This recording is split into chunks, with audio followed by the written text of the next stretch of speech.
ምንድነው በሰው የምንመሰረተው ማለት ሰው መበደል ነው እንጂ የሌለብን ሰዎች እንደፈለጉ እንዲጫወቱብን ማድረግ አለብን እንዴ? የለብን። ህሊናችን ከፍ ብሎ ሰላማችን በማን መሆን አለበት?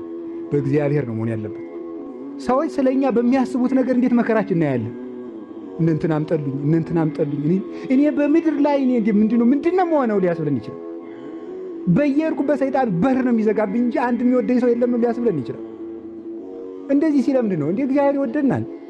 የሚወደን አባት አለ፣ የምትወደን እናት አለችን፣ ቅዱሳን አሉ። ሰውን እንጥል አላልኩም እኔ ግን በሰው የተመሰረተ ሰላም ግን ሊኖረን አይገባም። ሲጨንቀን እግዚአብሔርን ያህል ንጉሥ አለ አብሮ። ለዚያውም ደግሞ አባታችን እኮ ነው። ንጉሥ ብቻ አይደለም፣ ንጉሳችን ብቻ አይደለም፣ መድኃኒታችን ነው። መድኃኒታችን ብቻ አይደለም ደግሞ አባታችን ነው ደግሞ። ይገርማችኋል እኮ እግዚአብሔር ላይ ብዙ ትርፍ እኮ ነው ያለን። ስለዚህ ሰዎች ስለሚያስቡት ነገር ይውላችሁ እንዲሁ በሞት ያፈርሰው እውነቴን ነው የምነግራችሁ። ህሊናችን ውስጥ ሰዎች ስለሚያስቡት ነገር አይደለም ጉዳዩ። ምንድነው ማሰብ ያለባቸው? ለህሊና መታመን ነው ቁም ነገሩ። ገብቷችኋል? ሰዎች ስለሚያስቡት ነገር እንኳን ሳትበድሉ ብትበድሉ እንኳን ያንን በደል ሰዎች ስላወቁት ሳይሆን መጨነቅ፣ ቁም ነገሩ ለእግዚአብሔር ምን መልሳለሁና ቀጥዬ በደለኛ እንዳልሆን ምን ማድረግ አለብኝ ነው። እንዲህ ያለ ሰው የህሊና ልዕልና አለው ይባላል። ጸንቶ መቆም ይችላል።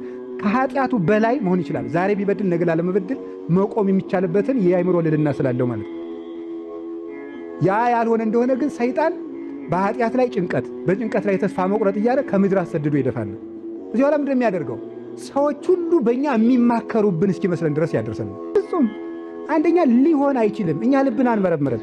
ሁለተኛ ደግሞ የሚያገባን ነገር የለም። በእግዚአብሔር በቅዱሳን ኅብረት በቤተ ክርስቲያን ስርዓት በህሊናችን ዘንድ ታምነን መገኘት እንጂ ሰዎች ስለሚናገሩት ነገር በመጨነቅ የዲያብሎስ አጋዥ መሆን የለብንም። ራሳችን የምናጠፋው ራሳችን ነው። ለዚህ ነው እና ሲጨንቀን እግዚአብሔርን ማሰብ